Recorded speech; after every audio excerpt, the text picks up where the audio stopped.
भगवान श्री कृष्ण महाराज ने संतान द्वारा माता पिता की सेवा व आज्ञा पालन करके उनके साथ न्याय संगत व्यवहार को अति उत्तम बताया है। इस संदर्भ में नारद जी उनकी प्रशंसा करते हुए उन्हें कहते हैं, जो आपकी भांति सदा माता पिता और गुरु के प्रति पूर्णतः न्याययुक्त वर्ताव करते हैं, वे सभी संकटों से पार हो जाते हैं। श्रेष्ठ परिवारों में, सज्जनों में बड़ों को प्रणाम करने, छोटों को स्नेह और आशीर्वाद देने की परिपाटी भारतीय संस्कृति का महत्वपूर्ण व अभिन्न अंग रही है। भगवान राम के संबंध में गोस्वामी तुलसीदास जी ने लिखा है, प्रातः काल उठी के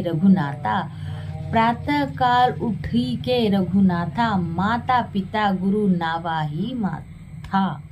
श्रेष्ठ जनों, वृद्ध जनों का आदर सत्कार, सेवा व प्रणाम करने की परंपरा हमारे देश में शालीनता का अभिन्न अंग है।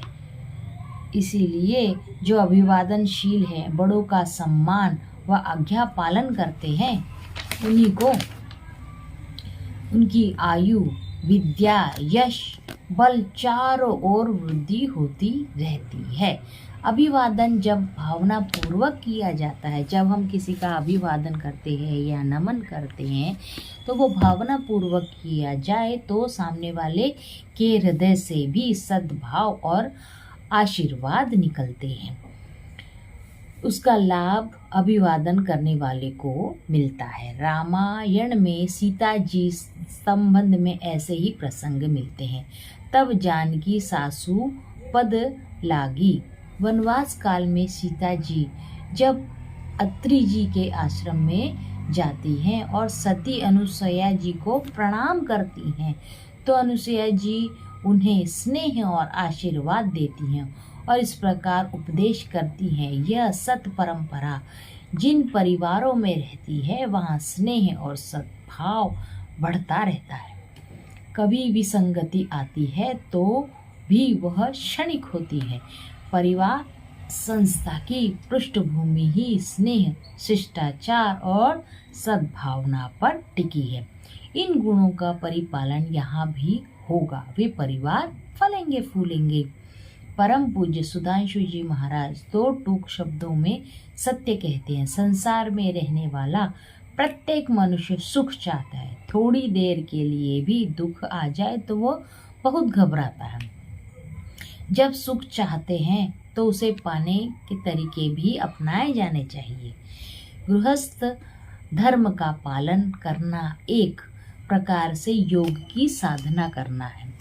अनेक प्रकार के योगों में एक गृहस्थ योग भी है। इसमें परमार्थ, सेवा, प्रेम, सहायता, त्याग, आदर, सम्मान और बदला पाने की इच्छा से विमुखता और उदारता का यही दृष्टिकोण प्रधान व उत्तम है। कृतज्ञता अभियान का एक उद्देश्य भी एक सुखी परिवार की कृतज्ञता। जब हम किसी के प्रति कृतज्ञ होते हैं, धन्यवाद का भाव रखते हैं, तो कृतज्ञता अभियान का उद्देश्य भी एक सुखी परिवार की स्थापना करना है। कृतज्ञता अभियान नम्रता, आदर तथा त्याग, सहयोग तथा सेवा जैसे मानवीय सद्गुणों का समुच्चय है। इसकी अभिव्यक्ति मनुष्य के व्यक्ति को निखारती है। इसीलिए कृतज्ञता अभियान कोई सामान्य उत्सव नहीं है, यह तो इंसान के अंतर्गत में निहित सद्गुणों को जागृत करने का प्रयास है।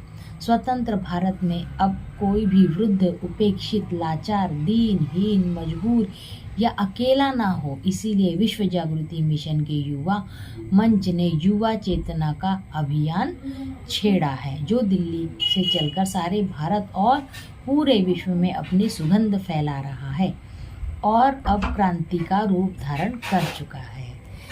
हम सब विश्व जागृति मिशन से जुड़े हुए हैं। सुधांशु जी महाराज हमारे गुरुवर हैं, उनको शत शत नमन है। अगर मेरा ये वीडियो आपको अच्छा लगा हो तो कोटि कोटि धन्यवाद है, और इस वीडियो में कमेंट करें और मेरे चैनल को सब्सक्राइब ज़रूर करें। धन्यवाद।